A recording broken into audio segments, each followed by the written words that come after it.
Red Hot Gotsy, come subscribe, come subscribe, come subscribe, come subscribe. Red Gotsy. Gods, goddesses, welcome back. You know what I'm saying? It's another video, and this is a SpiderMan tier list now. So we're gonna get this popping, and without further ado, let's get it. Make sure to subscribe, like, comment. You know what I'm saying? Come subscribe, like. You know what I'm saying? Yeah. Alright, so the first one is SpiderMan Far From Home. Now, this one's a good one, but, I can't put it at, a high rating, just because, there were some problems I did have with it. I did like the villain, Mysterio. Jake Gyllenhaal played him, and he was good. He was really good. But, I just think that the movie overall is just, it's just kind of strange. It's kind of a ripoff of Spider-Man 2 in many ways, and it just it didn't really flow with me. The relationship between MJ or Michelle or whatever and Peter just, it wasn't hitting for me. Nick did step in though. He tried to help Peter and stuff like that, even though it kind of wasn't Nick Fury actually, now that I think about it. So yeah, it kind of makes it even worse, but it kind of excuses some of the things he does in the movie that's kind of dumb. But overall, yeah, it's C tier. It's not terrible. I can't put it D, E, or F. Especially F, but there is something that may be in there. But anyway, yeah, that's C tier. It's pretty solid, I'd say. Alright, so this is the next one, oh my god, bloopers. It's SpiderMan Homecoming, and I would say SpiderMan Homecoming is really good. I'd say it's better than Far From Home, so I gotta give it that B tier. It's gotta be B, because oh my god, I just covered the dang. I'll put it right here. It's B tier just because I like the villain and hero aspect. Spider-Man Vulture. Vulture is a very interesting villain. I would say he's probably not as good, or I don't know actually. I would say Vulture's probably better than Mysterio. I might get flack for that, but I just think he's better. He was more intimidating, I would say. But Jake Gyllenhaal's Mysterio was really good, honestly. The whole switcheroo and stuff. Even though I didn't fall for it, but I still liked it. It was more of a connection there. You know what I'm saying? And I just liked how it was Peter's start to being a true hero. After Civil War and stuff like that, you get to see more of his journey instead of with other heroes. Tony was there, Iron Man, but, he also went on his own journey when it's, on a field trip. Both movies were on a field trip. That's interesting. And, he was with Ned. We got introduced to him, the people at his school, teachers, stuff like that. So I think, yeah, B tier is pretty solid. Oh, hey, this movie. Spider-Man Into the Spider-Verse, one of the best Spider-Man movies to ever exist in anything ever. One of the best iterations of Spider-Man. All of them, honestly. Well, probably the main three, like Gwen and Miles and Peter. I mean, the other ones are kind of, yeah. But yeah, this is Miles' journey instead of Peter's, and it's very interesting because besides a book I read and maybe the comics, stuff I've heard, I haven't known that much about Miles. I just know the basics. Peter died, he had to become Spider-Man. He had to become his own little, his own version of Spider-Man, basically.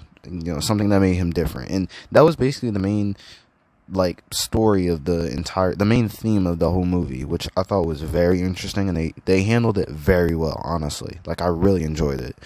And, the villains were pretty interesting, especially Kingpin, the main one. He lost his wife and child because, he was fighting Spider-Man and stuff like that. And I think Peter's death was really good. It was a lot more climactic than I would have expected. Yeah, which I really enjoyed. And, yeah, it's just overall a really good movie. So, I'd have to put in about A tier. It's not it's not perfect. But it's a movie where you could just sit back and just enjoy it. Really, it's really good. Honestly, I love it. I love it. The Amazing SpiderMan 2, very interesting movie. I'm just gonna say right now it's probably the worst Spider-Man movie of all of these. But there are some really good parts in this movie that honestly I could say that I really enjoyed. Like probably most of all when I first saw this movie, it was like amazing, and I still liked it afterwards like a lot until I went on YouTube like everyone does. Watches reviews and stuff like that. We see like really in depth like what the movie is like all about and stuff like that and stuff that's in it, and I start to kind of dislike it like a good amount. And looking back at it, I don't think it's that bad in terms of rewatchability. Like I can really rewatch it. It's not that bad. But there are some really like tough parts about it. Too many villains, too many plot points. The relationship with Gwen, even though Gwen is a really good character. Like she's probably better than Mary Jane the Raimi series, which we're gonna get to. We're gonna get to the Raimi actually after this, I think. But yeah, I just think that there was just too much in this movie. It was too cluttered, so it's not gonna be F. I'm not gonna do it to that.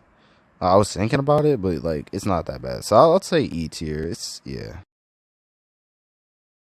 Finally, we got to the Raimi trilogy, one of the greatest movies to ever exist in anything, really. This is Spider-Man 1. Love Spider-Man 1. Honestly, it's going to be really high up there because this is the movie that really started the kind of like the superhero hype next to X-Men, I guess you could say. You could argue that, but I think it's this movie because it's the first origin for Spider-Man. You get to see Uncle Ben die, May Parker have to deal with that, Peter have to deal with that, and his powers start to develop. You get to see, him become Spider-Man for the first time. A lot of people, see him become Spider-Man for the first time. There's also the animated series from like 1994 to like 98, I think. I don't know. But like, yeah, this is like the first like time people have seen him. On the movie screen at least. All official and stuff like that. You see Green Goblin's development at the same time, and he's a really menacing and just well put together villain. Willem Dafoe as the Green Goblin is amazing. Honestly, it's superb. Like if there was a tier for him, like his acting, it's God tier. Like Red Agati. It's God tier. On God. So yeah, I would say this movie, man, it's gotta be S tier. I have to do it. It's a little slanted. Hold on, let me fix it. Oh my god. There we go. S tier. I just had to do it because this movie's amazing. The relationship between Mary Jane and Peter is, it's not all that, but it's probably most developed in this movie, along with Harry too. The whole love triangle. Because you actually get to you actually get to see them develop in that. So I talked enough about this. Let's get on. Spider-Man 2. I did not need to take any time at all to really think about this. This is the best Spider-Man movie. In fact, this is probably top 5 of the best movies ever. In terms of superhero movies, let me chill out. Let me chill out. Superhero movies, yeah, it's like it's top 5, maybe top 3. Honestly, I'm not even joking because this movie it really goes in depth with Spider-Man and like the struggle between being Peter and being Spidey. Like he actually like loses a lot. He loses basically everything. Well, I wouldn't say he loses everything, but he struggles so much by being Spider-Man that he had to quit, and it really shows that being Spider-Man ruins Peter as a person. He cannot be a person, and be Spider-Man. He basically has to pick one in a way. But then he ends up realizing that he has to be this hero. He has to be Spider-Man, forever.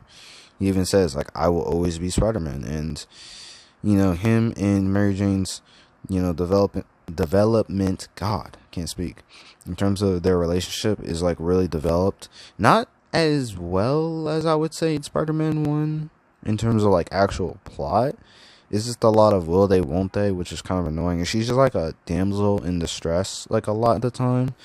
But I would say, yeah, in terms of Doc Ock, for example, in the movies, in this movie, I mean, he's a really good villain, honestly, because he is menacing. Probably not as menacing as the Green Goblin. The Green Goblin, like, if I had to experience like well, it'd probably be Venom actually as number one, but like Green Goblin would be a close second because he is menacing as hell.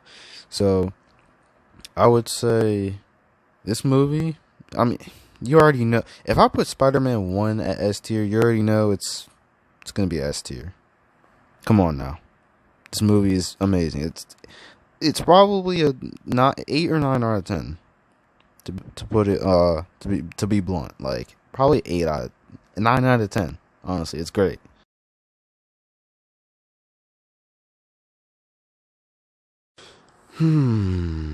This movie, Spider-Man 3. It's like I have like a good movie, right?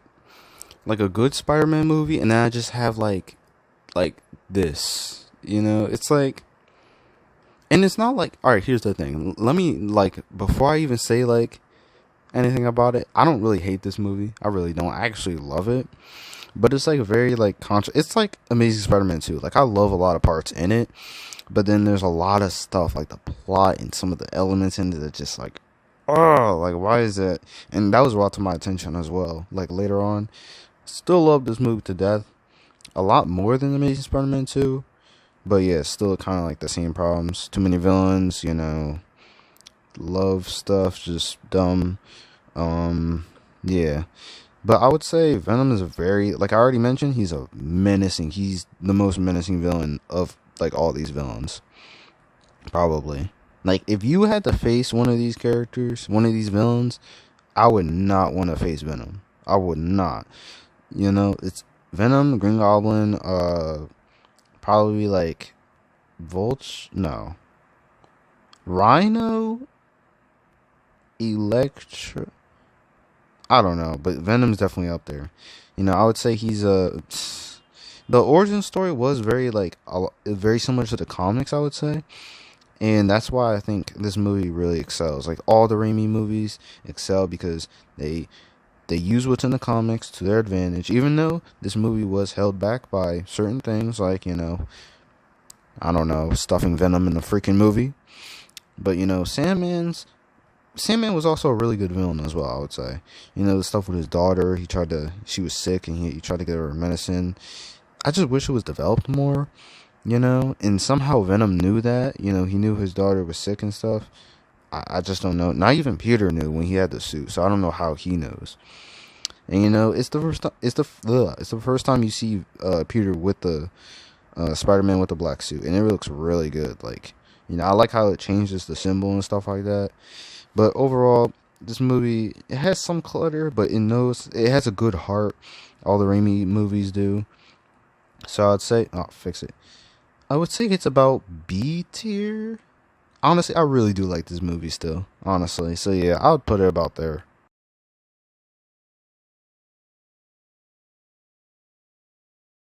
And last, but certainly not least, The Amazing Spider-Man. Now, The Amazing Spider-Man is a very interesting movie. Wait, how many times have I said that? It's a very interesting movie. I think I said that like 3 or 4 times.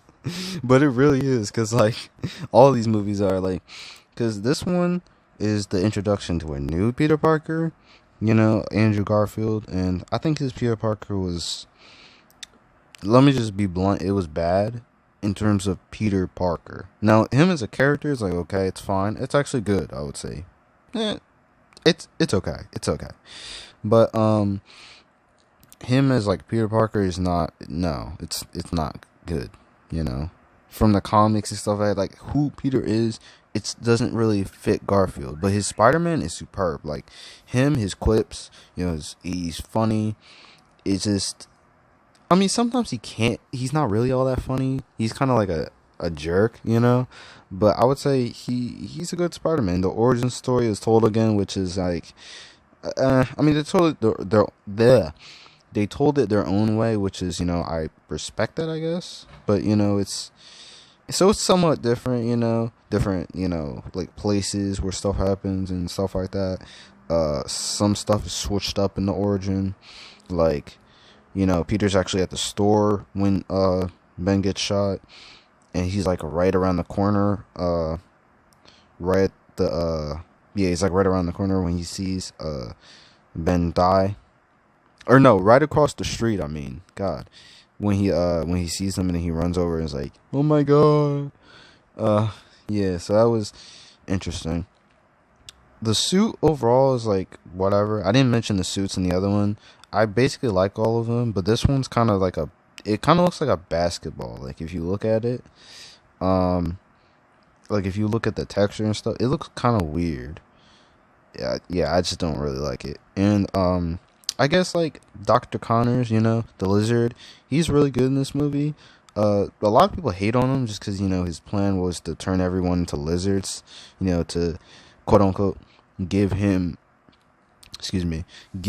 like the gift that he has, which when I really interpret it like that kind of way, I would say it's like not that bad because he sees himself as superior and he wants to give everyone that power, make everyone else like him, I would say Gwen is really good in this movie as well. Probably better, maybe.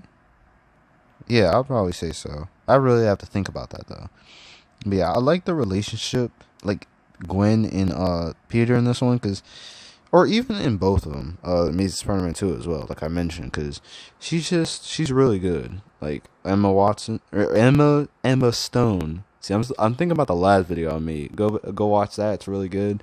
But it's another tier list about celebrity females.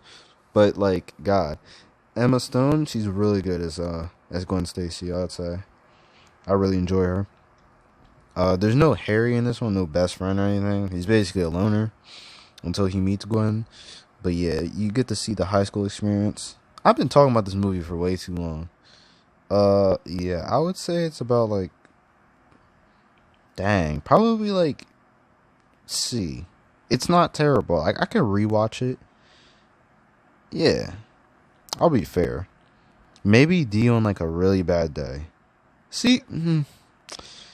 No, I have to be fair. It's D tier. Yeah. So yeah, that's basically the tier list. Let me know what y'all think. No F. I wouldn't say Amazing Spider-Man 2 is necessarily a F. It's just the action, some of the, like, Gwen and Peter's, like, relationship is just, like, it's interesting enough to not be, F tier, to make the movie F tier, I mean. And yeah. But the villains are trash, kinda, the plots are kinda, it's bad. And, obviously you got the golden Raimi trilogy. So, yeah. And you got some other ones. Like, Spider-Verse is not quite on the... Did I really just do that? Wow. Spider-Verse is not quite on the same level, but it's good. And, yeah. Spider-Man Homecoming movies, just, like, from the MCU, it's just, they're okay. They're okay. They're good enough to not be, like, D or E or F. And Spider-Man 3, had problems, but it still has heart.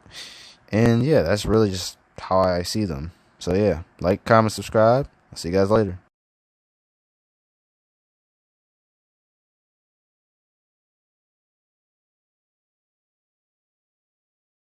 No way, Jose. Red Hot Gotsy, come subscribe, come subscribe, come subscribe, come subscribe.